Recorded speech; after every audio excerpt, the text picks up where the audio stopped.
So, hello, comrades. Today we will speak about the protests which are taking place in the Guadeloupe, Martinique, and these protests are now. It started a few weeks ago. These protests are very violent and massive also, but because of the censorship of the media, and also because the media are concentrated only on the question of the Western world, nobody speaks about this protest. So fortunately, we have comrade Professor Bruno, who will explain us what's happening, what is going on there. But firstly, could you explain what is Guadeloupe and where is it? And Mhm. Yes. So first of all, you said very rightly that people are interested only by what is Europe and Western world, and it's very interesting because officially, what is called um, I don't know in English how to say it. Out of the sea, on the other side of the sea, territories, French territories, are supposed to be part of European Union and part of France. So theoretically, on the paper, Guadeloupe, Martinique, and all those territories are part of European Union of the Western world. But of course, the reality is completely different, and that's the point. And even the Western media and French media, especially, do not take into account the fact that what's happening in Guadeloupe is supposed to arrive in France. Quote. And of course, for everybody, even for the colonialists, it's obvious that those territories are not French in France. They are French, but they are not France, and they are not European because of that. So now, what we have, what is the situation generally before we talk about Guadeloupe and Martinique, where we have these riots. Some people are even talking about uprising. First of all, we have two category of territory which are outside what is called in France metropolis. What it means, who are on the other side of the sea. That's their official name. We have the other side of the sea territories, and we have other side of the sea departments.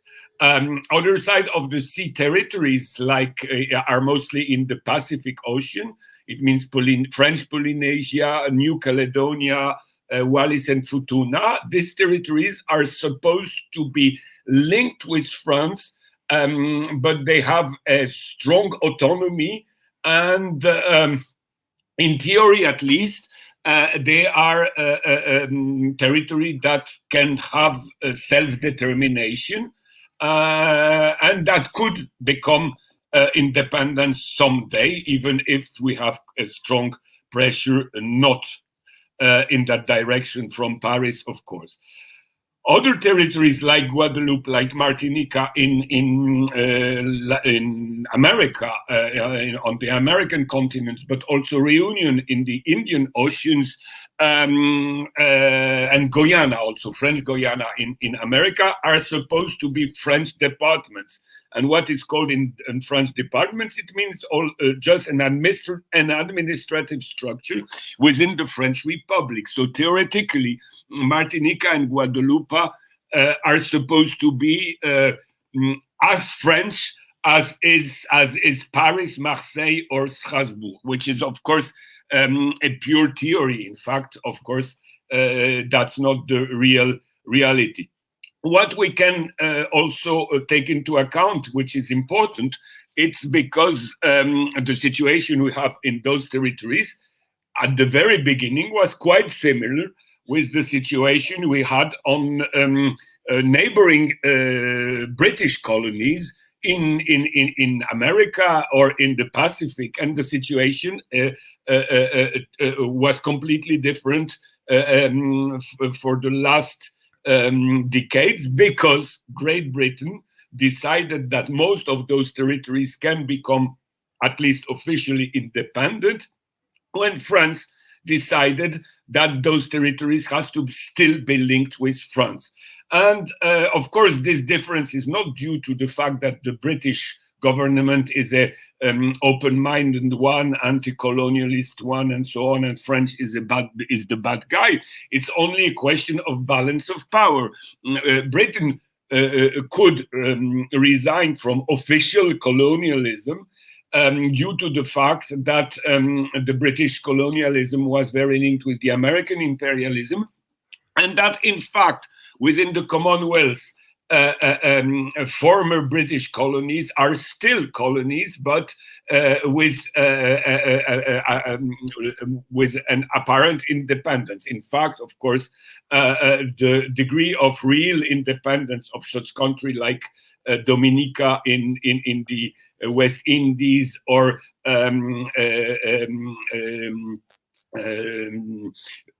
Samoa Republic in the Pacific is, of course, pure theory. In fact, of course, all those territories are linked with imperialism. In the case of France, what makes things different is that, of course, the French imperialism was not at least so linked with American imperialism after the Second World War, and especially during the De Gaulle time. And France at that time pretended to develop its own imperialism, I would say. And since France was much weaker than United States and its British, let's say, protectorate, France had to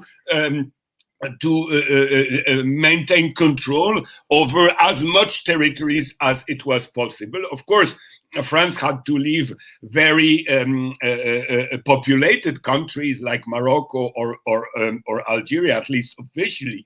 But France decided that little tiny islands can be still under French rule, because it gives to France access to all continents, but also access to water. The important question is not only the territory by itself, it's also the surrounding territorial waters, which give France the place of one of the most powerful, at least on paper, most powerful sea power in the world, because of French Polynesia, because of Martinique, Guadeloupe, Réunion in the Indian Ocean, and a lot of much more little islands with no economical importance at all, but for the territory, but very important for the strategy on sea policy. So that's the general situation, which led to the creation of so-called French department like Guadeloupe, Martinique, French Guiana, and Réunion, which are supposedly normal, let's say, French territory. Officially, every people there is French citizen, and then citizen of the European Union automatically. All the institutions functioning there are exactly the same as we have in France. And we know France is a centralized country, so it means that a lot of decisions are taken in Paris. And we have some anecdote. I will tell you one of it, so you will understand how stupid this institution can be. A couple of years ago, the Ministry of Education in France decided that the heating machine in each French school has to be changed. And they bought a new machine for all French schools. And then you had a lot of those machines that arrived in Guadeloupe and Martinique, which is a tropical country and doesn't mean doesn't need a heating machine in winter because there is no winter there. But still it arrived because Paris decided that every French school all over the French territory has to have the same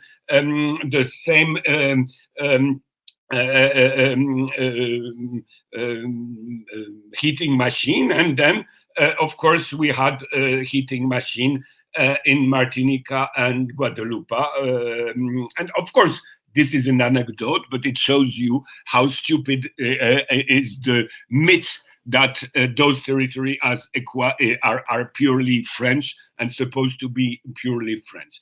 So that's one of the very important aspects. The second aspect, which is linked with the former colonial policy, is the fact that in fact those countries are completely backward economically, because traditionally Guadeloupe and Martinique were slave countries which exploited sugar cane for French market. And this situation, of course, was very positive for the French bourgeoisie during the time of slavery. But later, the local economy was not so important for France, and now we have a situation there that in Guadeloupe about 40% of the people are unemployed. So we have a very strong unemployment, which means people are very poor there, and most of young Guadeloupeans or Martinicans are obliged to go to France to find work in French administration or in French economy, even if in France we have unemployment, but not so high as there. So that's one thing. The second thing is that the only economy which functions there is linked with tourism because of tropical climate, and this, of course, explains that the economical situation there is quite positive when we have tourism. But because of the pandemic for the last 2 years, of course, you can understand that tourism was shut down, and that the economical situation of local people, Guadeloupeans and Martinicans, is tragic. That's one thing. Another thing, and the third thing is, of course, theoretically it's France, but we had never there the level of public services we had in the real France, because in fact we have still a neo-colonial reality there, and this situation is of course now even worse because of the neoliberalism. The formal, I would say, public services we had there were equally destroyed as they were in France, in mainland France. And the result is, of course, that a lot of hospitals and clinics were closed or partly closed. And this situation happened during the pandemic, the COVID-19 pandemic, and the level of public health there was even more tragic than in the mainland France, showing people there that they were not real French, that it's a myth. They already knew it more or less, but now it's more obvious than ever. And this explains why this contradiction we have inside the French society are, of course, much more acute in those real colonies which are supposed to be French, but which are not French. Whatever we think about French policy in France, the French policy outside mainland France is much more reactionary, much more linked with former colonial habits and ideologies, and it creates quite a lot of problems there, which explain why we have now a situation which can be qualified as an uprising, organized around trade unions, local trade unions, and quite strong political parties like the Communist Party of Guadeloupe, because if we talk about communists there, the French Communist Party decided long ago in the 50s already that communists in those so-called French departments do not belong to the French Communist Party, but have the right to have their own communist party, because the point of view of the French Communist Party was that Guadeloupe and Martinique are not France, they are just French colony. And so communists there should organize by themselves as independent communists fighting for their own socialism and their own social progress. And that's the reason why communists there are not administratively what I would say linked with French communists inside the French mainland. And of course you can understand that what I told here explains why Communist Party of Guadeloupe, of Martinique, and of other of these territories are much more radical and much more anti-imperialist than the French Communist Party, which is linked, I would say, with the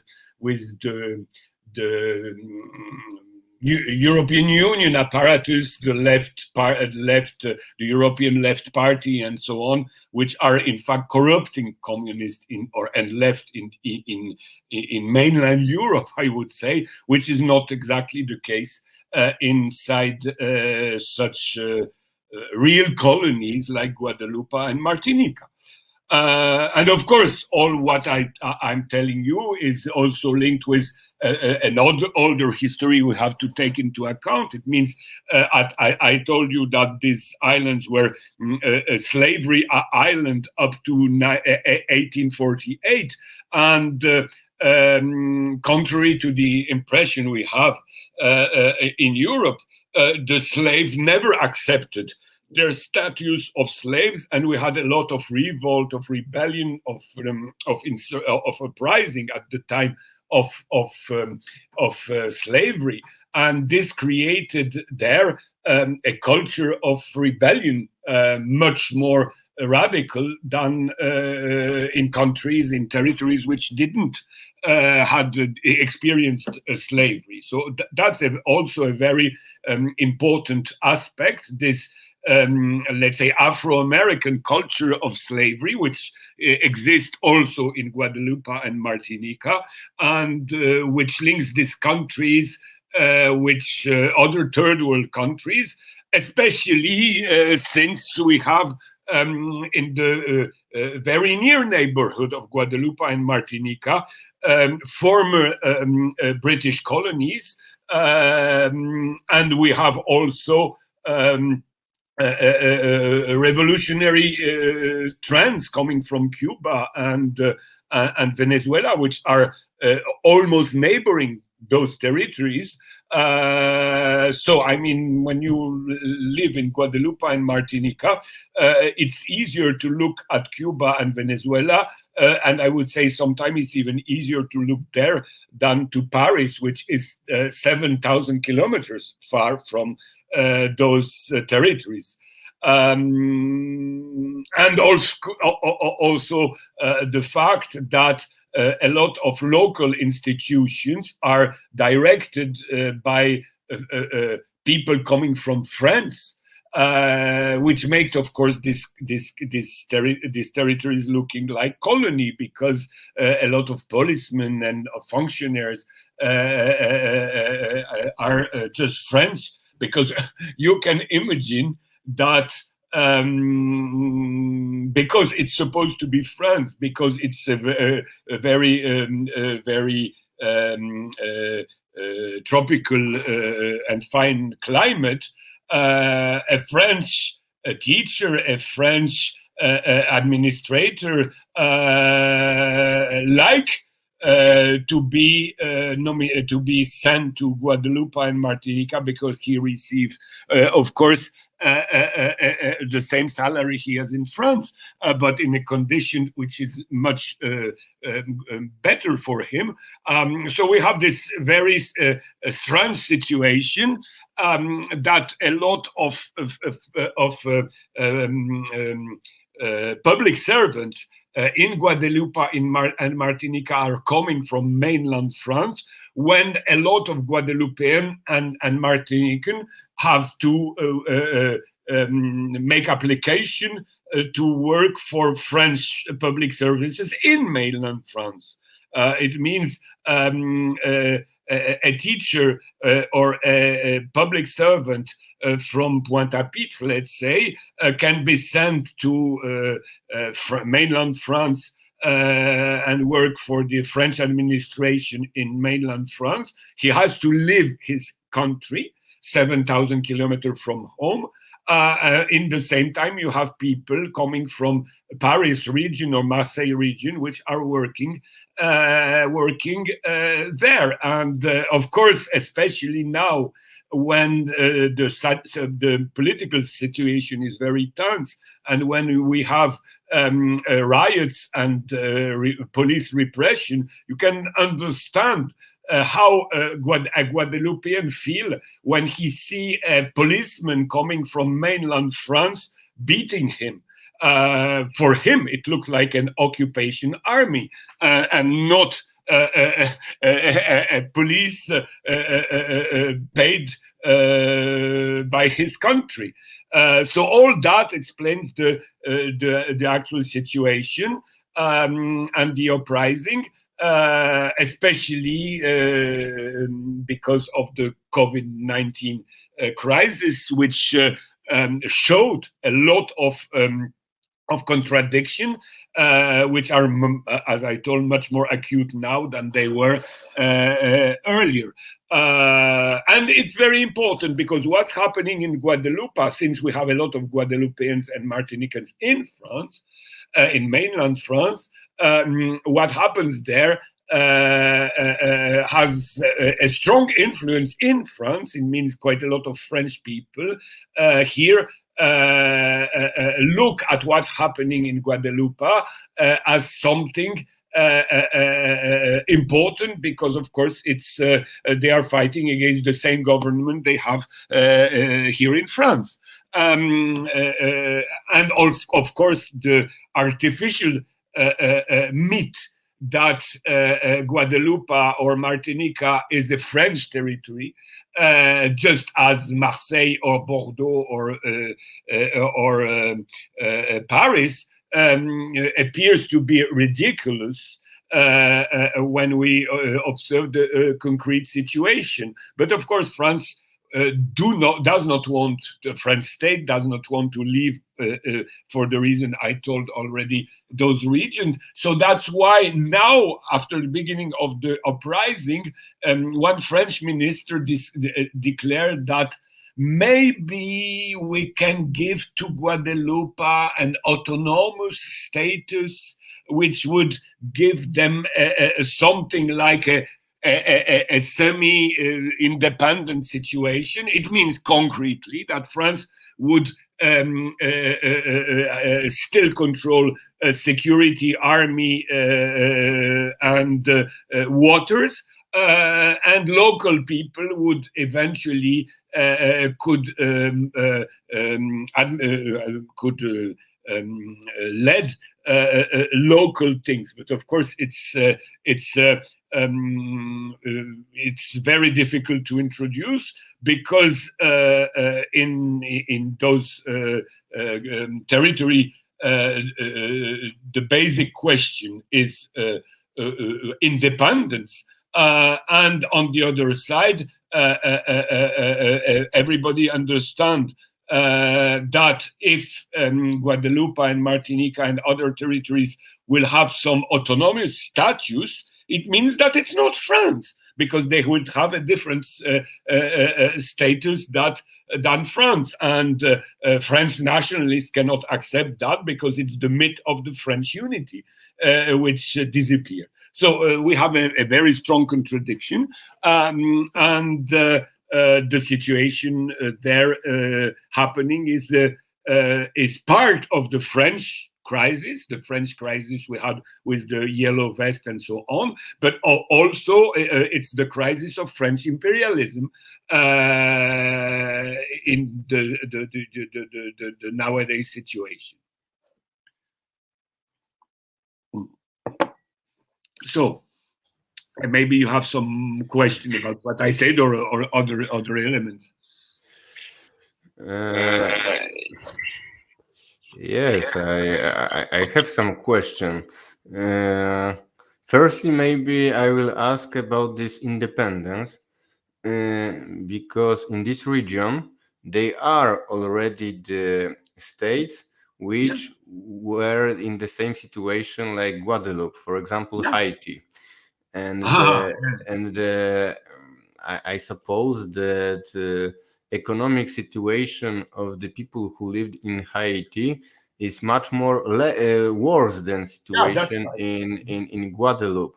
So yeah, you're right. Haiti was forced, and I will explain why, was forced to be a counterexample.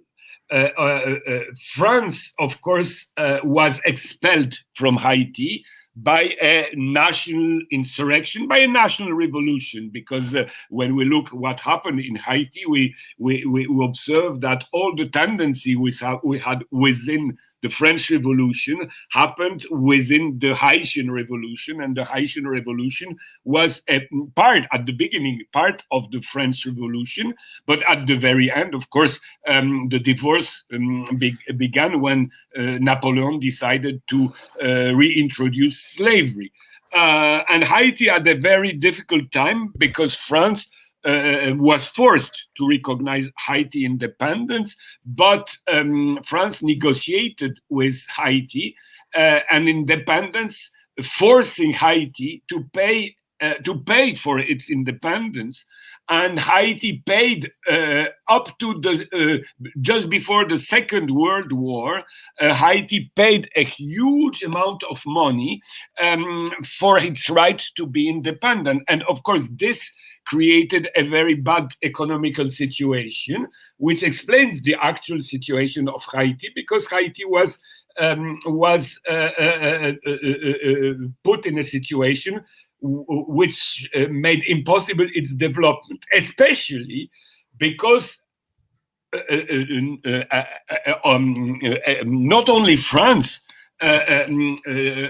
wanted to destroy Haiti, but also the United States, because we have to take into account that United States were a slavery country.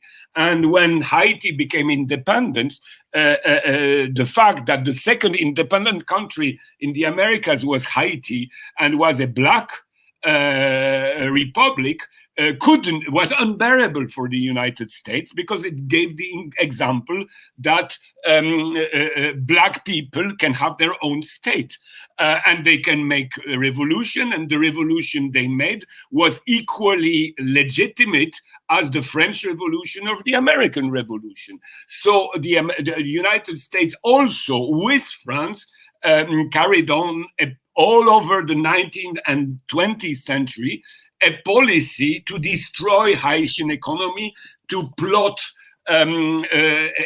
against every attempt to create a real national development in Haiti, and this situation, and Haiti was very often occupied by the U.S. Army in the 19th and the 20th century. So of course Haiti was used all the time for Guadeloupeans and Martiniquans as a counterexample. It was more or less this argument okay, you want to have independence, so you will have the situation, the mess we created in Haiti.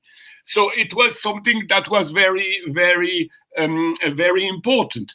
But now the situation is changing because, of course, now still you have a lot of Guadeloupeans or Martinicans who hesitate concerning this question of independence because, of course, French administration, even if it doesn't work as efficiently as it was, and it doesn't work as efficiently as it was in mainland France, still have a lot of employed people which can feel that they would be unemployed in case of independence. That's the first thing. The second thing, that about half of the population of Guadeloupe and Martinique already lives in France, in mainland France. And it means division of families, which of course is also another problem that can happen. But on the other side, people are looking now on the islands, the neighboring islands, which were given independence from the British. Most of them are very poor and are not example, but still there are some independent countries, like for example Saint Vincent, which is south of Martinique, which are carrying a progressive policy, a social progress policy, and this means that independence can be in favor of the poor. As soon as such state carry on a pro-development policy linked with anti-imperialist countries, what is doing, for example, Saint Vincent, which is linked with Venezuela, which is member of the ALBA, the Latin American cooperation organization, cooperating with Cuba and other countries. So now, of course, it's only the beginning, but it's the idea of independence is becoming discussed as a possible way for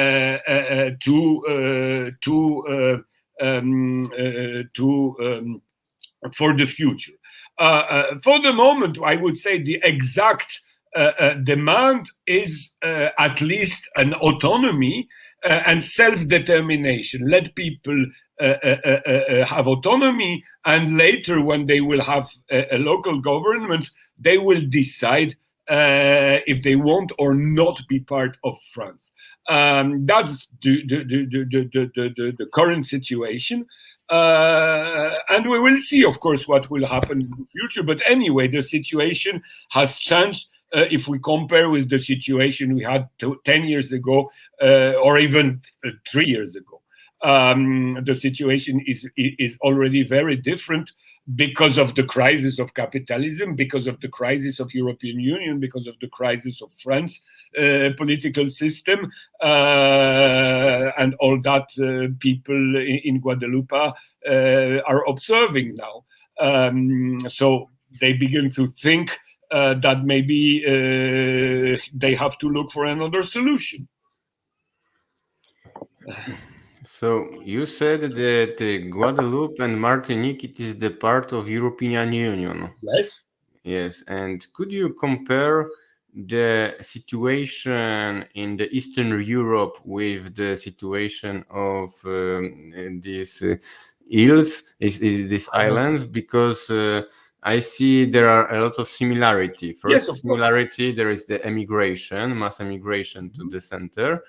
And we have and also we have bad economic situation in Eastern Europe and in could you say where is the level of living higher in Poland, in Bulgaria, or in Martinique? Where of course, it depends, because if you look at Martinica and Guadeloupe from the point of view of civil servants, It means people working for government agencies, in spite of the fact that prices there are higher than in mainland France, but what is important, still the living standard of those people is higher than Eastern European countries. But if you look at unemployed or precariat,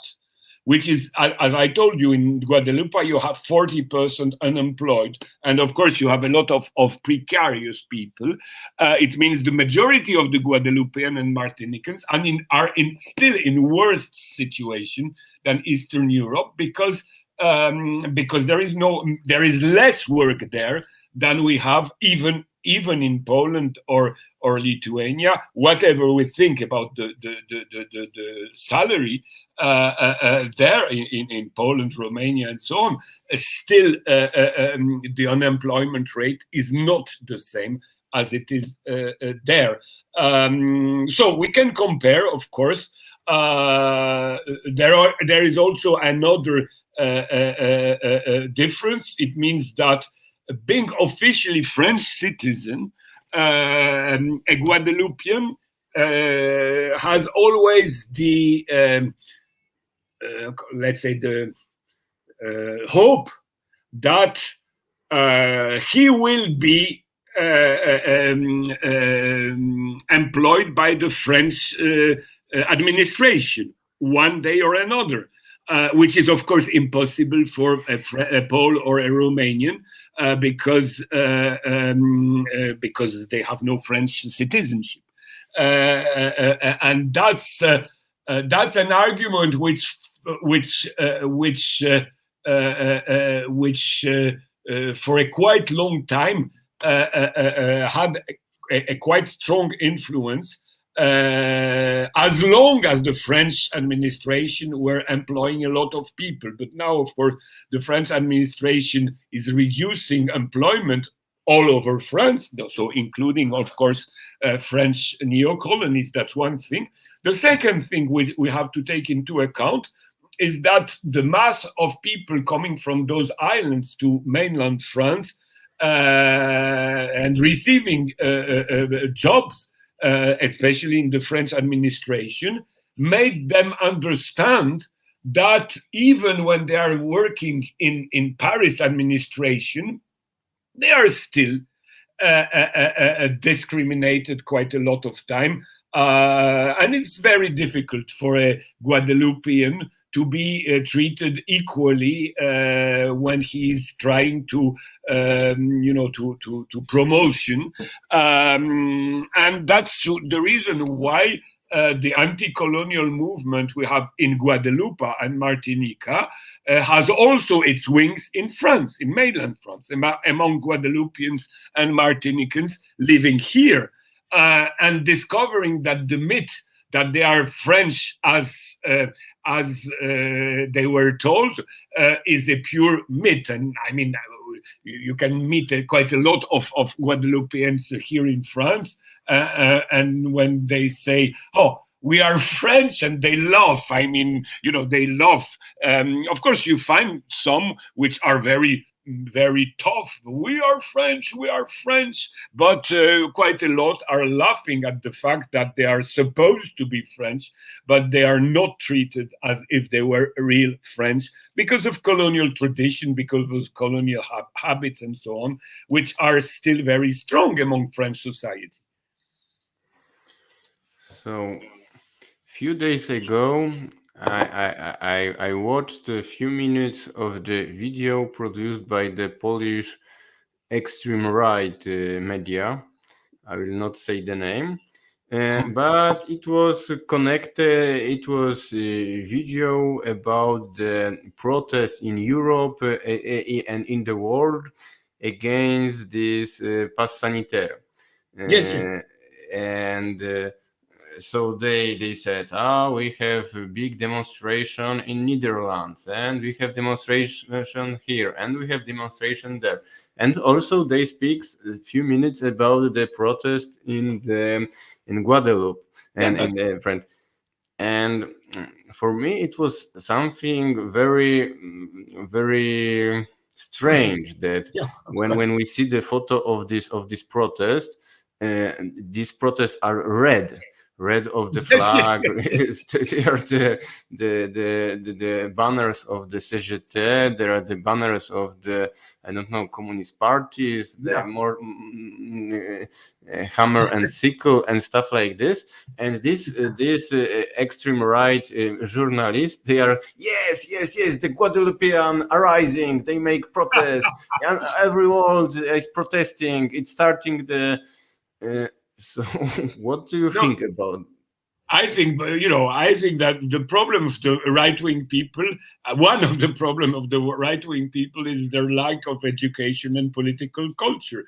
And they don't really know and they don't really understand, what's the situation here and there, because they react emotionally and not rationally.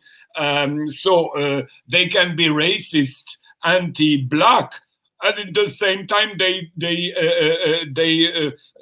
are very happy when people in Guadeloupe, which are black, who are black people, are uprising, and it shows only that those people have no political education.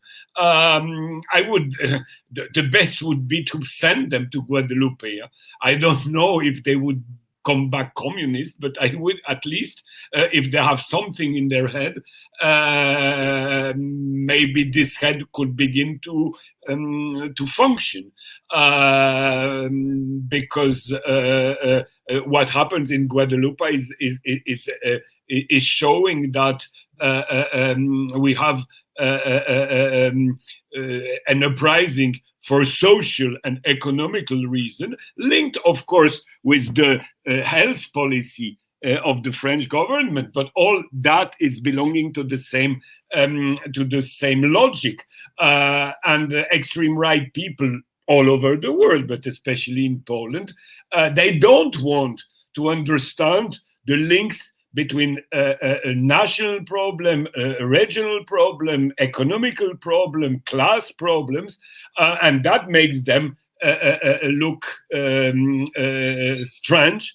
Some of them don't want to think, but maybe some are just manipulated, and maybe, hopefully, maybe some of them can understand now better that the problem is not racial, it's not based on the color of skin, but that the problems are exactly the same, and that, of course, as you said, Poland is a big Guadeloupe now, and that Poles maybe they have white skin, but they are what I experienced when I was young in Quebec, in Canada. English colonialists were calling people, French-speaking people, French-speaking peasants, white niggers. And Poles have to understand that they are the white niggers of Europe. The question is not the question of color of skin. The question is your social, regional situation and your place in the work division, the division of work. And Poland, of course, is a semi-colony of the Western European, mainly German imperialism, like Guadeloupe is a colony of the French imperialism, and the question of the color of skin has no importance at all. It's the relation to property which is important, and as we know, there are no more Polish bourgeoisie and enterprises than Guadeloupean ones. And if we have a Polish factory, they belong to the multinational capital, exactly like the sugar factory in Guadeloupe are belonging to French capital and not to a Guadeloupean theoretical capital, which never existed and which will not exist in the capitalism, which is impossible. What is impossible to have, and that's the very important question. So it's very important for Eastern Europeans belonging to European Union to understand what are the result of the so-called French on the other side of the sea territories, because it means something very clear that you can belong to France. You can be one of the strongest country in the European Union. You can belong to European Union, but still your economical and cultural situation, which will not make out of you French and Europeans. And that's the same thing for Poles, for Romanians, for Lithuanians, for Bulgarians, and so on, not to talk about Ukrainians. And that's very difficult to convince people about that, but that's basic. As soon as people do not understand this situation, they are not able to take their future in their own hands. This question about the prices, in Guadeloupe, there are very big prices. I already heard about this because I knew some people who came from the Guadeloupe and Martinique. It's difficult for me not to know these people because they are emigre like me. So in every job where I worked, I met people from this. And I guess you understand that they don't feel really French. Yes. But for example, now I'm working with one guy from Martinique, and one time I said that I am going to Germany to Poland. Yeah. And he told me, I like Germany. I asked him, you know Germany? Yes. I know the Western Germany. How you know this? Because I worked there. And what did you do? I was a soldier. He was a soldier. A French soldier in the border with Germany. And he explained me that they wanted to go to eat in Germany because the German food is better than French. So very often he crossed the border and go there. But for me, it was something very, very strange that the guy which is black and so he's he defend France in the possibility of a German attack. But could you explain it, because it is the question which I don't understand. Normally, when we have rich population, the prices are big. Where we have poor population, the prices are lower. It is example in Eastern Europe all the time we have the prices which are lower than in the France.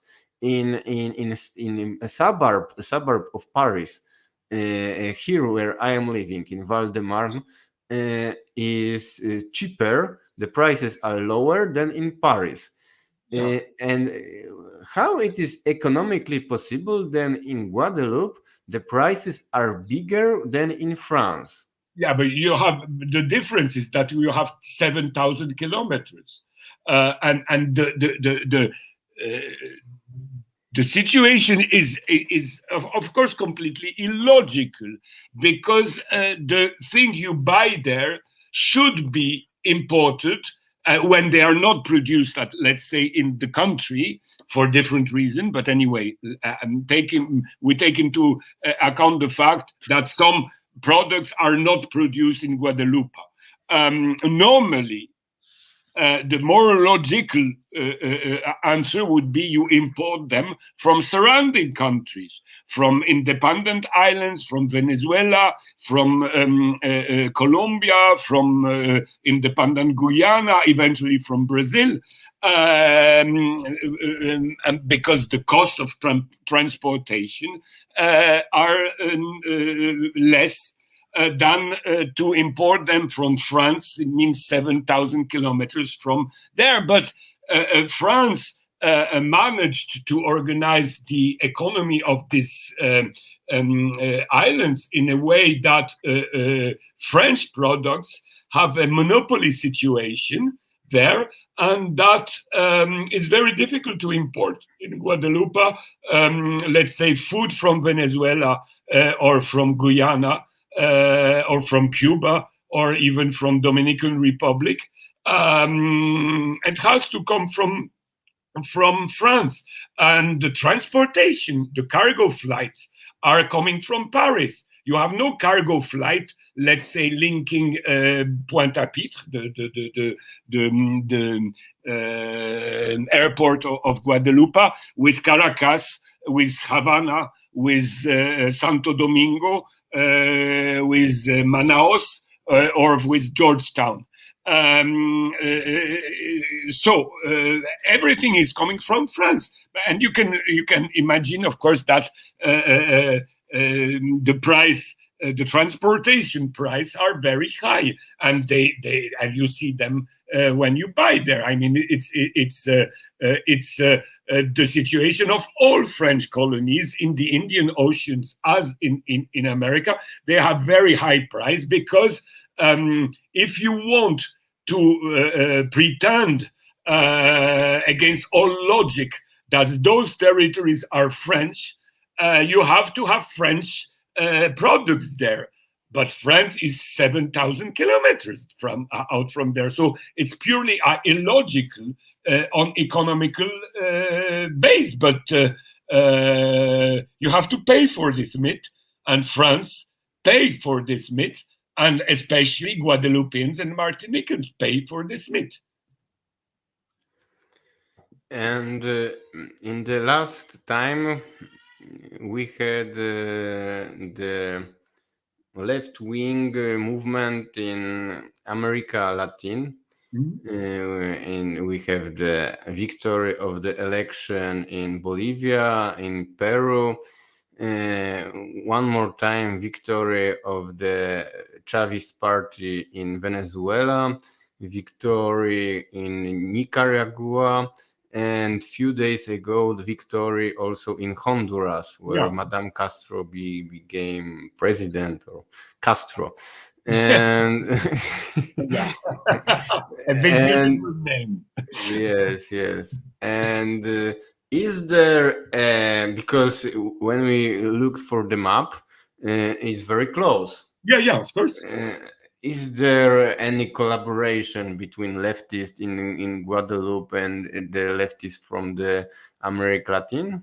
Yes, of course. The left from Guadeloupe and Martinique have links with neighboring countries, and especially left in the neighboring countries, and especially left in power in the neighboring countries. Of course, France state wants to make that as difficult as possible, and that's one of the reasons it's very difficult to have direct flights linking those countries, and it's you have to pay quite a lot and to take quite a lot of time if you want, let's say, fly from Pointe-à-Pitre to Havana or from Pointe-à-Pitre to Caracas. It's not so easy, but still, of course, people and militants are developing contacts, and of course, the idea that Guadeloupe and Martinique are on the American continent, and especially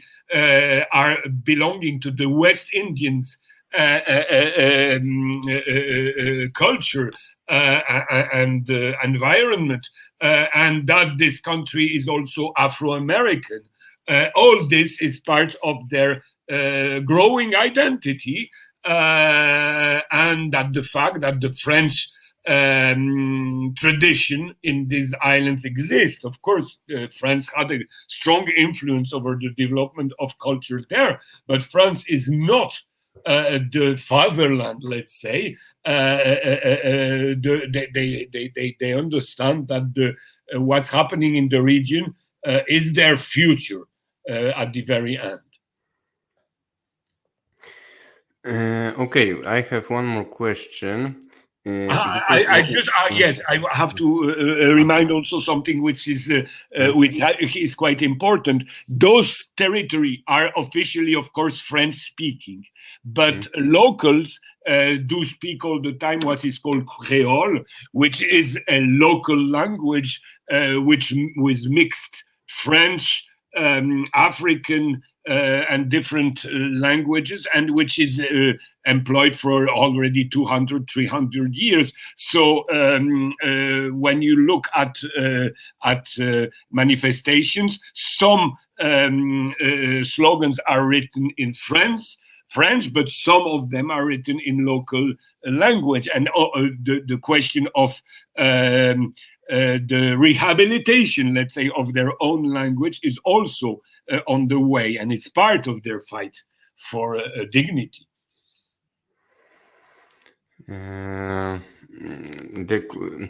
One of the reason of the protest, I don't know, it is protest today or protest which existed before. It is the question that this island are a big producer of bananas. Yeah. And there was a time when in this plantation of bananas, they used the pesticides. Yeah. That's very important. Yeah. Could you say something about this? Because yes, of course. Yeah, the problem of that is not only a Guadeloupean and Martinican problem; it's also a French problem, because of course people had to eat those bananas, which are in fact poisoned, because of course the production has to be developed at all price, and it was the case of banana production from Guadeloupe and Martinique. But the difference with France is that when you eat in Europe bananas from third world countries grown with those pesticides, you poison yourself a little bit. But when you live in a country which is using those pesticides, and it's tiny country. I mean, Guadeloupe is not is the size of Luxembourg, more or less. So you can imagine that when you use those pesticides there, you are polluting water, you are polluting air, you are polluting the air where the workers are working, and so on. And this explains why in Guadeloupe and Martinica the rate of cancer is higher than the French average. In a situation, I told you, where the public services and especially the healthcare are much worse than in France. So that's the reason why COVID-19 hit an already very difficult situation there on health issues, and that's why the French government policy concerning COVID-19 was from the very beginning accused of manipulating things, since people there are accustomed to the idea that the public services are manipulating and that the health system is not functioning the way it should. So that's very important if we want to understand the base of the actual uprising. So from this island, there was some very important revolutionaries.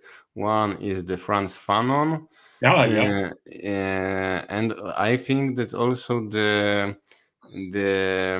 how to say this, the son of law of the Karl Marx came from the Antille, the Paul Lafargue.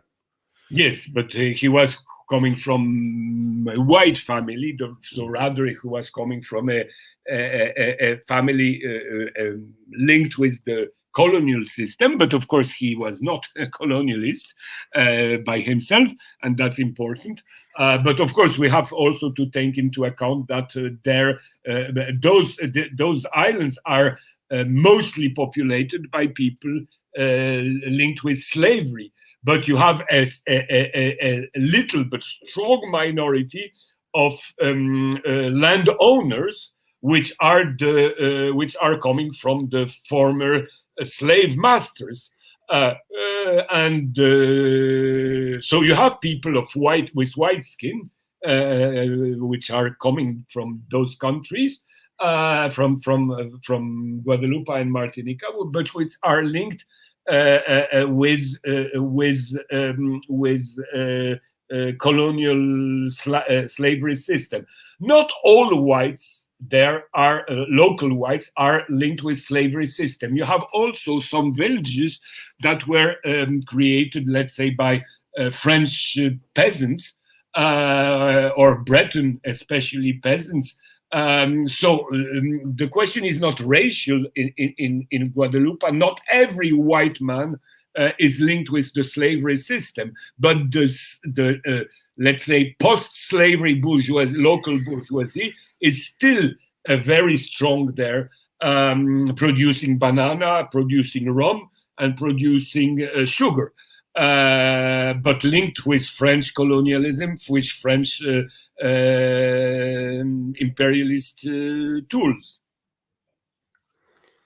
Okay, I think that this is very big subject for somebody who never heard about this question. But what do you think? How it will happen? This how it will finish? This I don't know how it will finish very quickly. I think that the situation is not prepared for a complete revolution. Now people are taking the streets and formulating their demands. So we have a pre-revolutionary situation. I suppose that the French authorities, the actual government or the further one, I guess that the French government will react trying to divide the public opinion there and the society there. But they are prepared to repression because they send already quite a lot of police forces from mainland France. And I do not believe that the French bureaucracy is still ready to recognize the right of self-determination for those people. Even the question of decentralization and autonomy, as I told you, divides the French elite. So I think that for the moment, the French government will do everything in its capacity to repress the so-called radicals and to try to create a local elite coming from this uprising, but that could be manipulated like they tried to do with the Yellow Vest movement, where they picked some leaders out of the mass, I would say, trying to pretend that there is a Yellow Vest movement which is in favor of compromise. I think that they will try to do the same in Guadeloupe and Martinique. I don't know what will happen out of that, but that will be their strategy. For the moment, American imperialism, because American imperialism, of course, is not really happy with the fact that these territories are French. They would much prefer that this territory would be so-called independent. It means belonging, in fact, to their direct sphere of influence. But I'm not sure that the Americans are now ready to push for a pseudo-independence against France, because they need France for other matters all over the world. But we will see what happened, taking into account that capitalism is now in crisis everywhere, and things can go very fast all over the world, not only there. When you said about the corruption of the elites, I remember that a few years ago there was a minister of education, Tobira, Yes. and she started her political activity like a nationalist who fight for the independence of the Guinea. It is Guyana. Guyana, Yeah, yes. yeah. Because she's So coming from French Guyana. Yeah, you're so right. she was radical protest, and after the French state incorporate her Yeah, she was to the even French. Minister of Justice. Uh, Justice.